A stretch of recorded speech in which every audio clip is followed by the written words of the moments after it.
One of the world's oldest fraternal organizations, and in Philadelphia they gather in a landmark building right next to City Hall.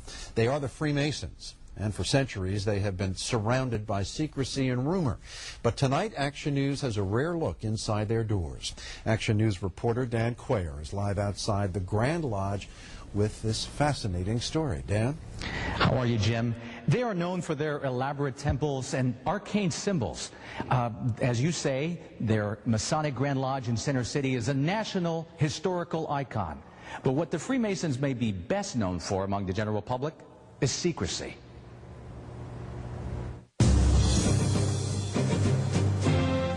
One brother to another. I'm a Master Mason. Our responsibility is that we are part and members of the greatest fraternity in the history of the world. For the very first time, Action News cameras have been allowed inside to record a ritual that has been hidden for centuries. Mason Thomas Hopkins is about to be inducted as District Deputy Grand Master. I will keep, support, maintain, and abide by all the ancient usages, customs, and landmarks of the fraternity. You will kiss the Holy Bible and arise. I now invest you with the collar, to which is pendant the jewel of your office. Hopkins also is given the apron that carries the seal of his office. Brother Thomas Hopkins, District Deputy Grand Master, I congratulate you. It is a ceremony that seems fairly innocuous, but to understand, you have to go back 3,000 years to a Masonic legend that traces their origins to the biblical ancient temple of King Solomon, the place where the 10 Commandments were believed to have been kept. Solomon's master builder was a stonemason named Hiram Habith, a master mason who, according to legend, was murdered by his 3 apprentices who wanted to know the secret password and handshake that would identify one as a master mason. We had these modes of recognition, and that was like the Union card back then. And so it is that the murder of Hiram Habith is reenacted in ritual form as part of the process of becoming a Master Mason. It speaks of a lost word, the word of life, key to all secrets, a word that could not be spoken in public. And that's the password. And that's simply to recognize from one Mason to another, to confirm one brother to another that yes, I'm a Master Mason. It is a universal brotherhood, and so we can communicate as Freemasons universally with symbols and allegory. By 1700, they evolved into a progressive gentlemen's club, no longer limited to practicing stonemasons. They would now call themselves symbolic Freemasons, carrying on the ancient traditions of Hiram Habith. Their most famous symbol, the square and compass, embraced by the letter G for God.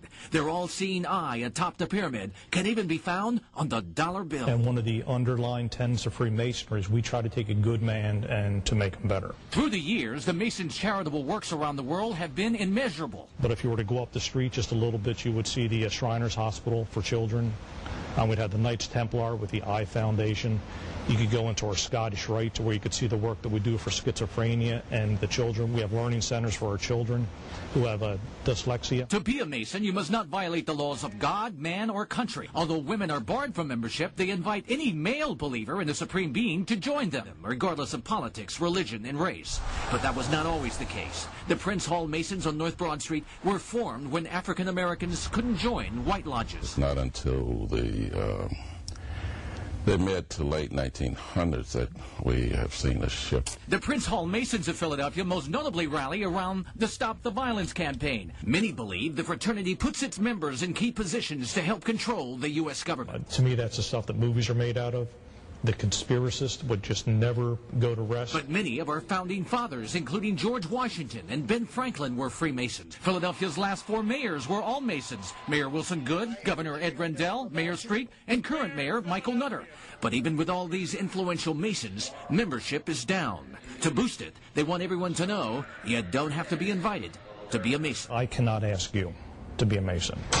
That desire must be yours to be a Mason. Having tackled the secretive Catholic conservative group Opus Dei, Da Vinci Code author Dan Brown is currently working on another book, The Solomon Key, which focuses on the Freemasons. We have more excerpts of the Grand Master Stephen Gardner's interview, and we will have a slideshow with pictures along with information about the Freemasons on our webpage at 6abc.com. At the Grand Masonic Lodge in Center City, Philadelphia, Dan Quayer, Channel 6, Action News. Thank you, Dan. You anticipate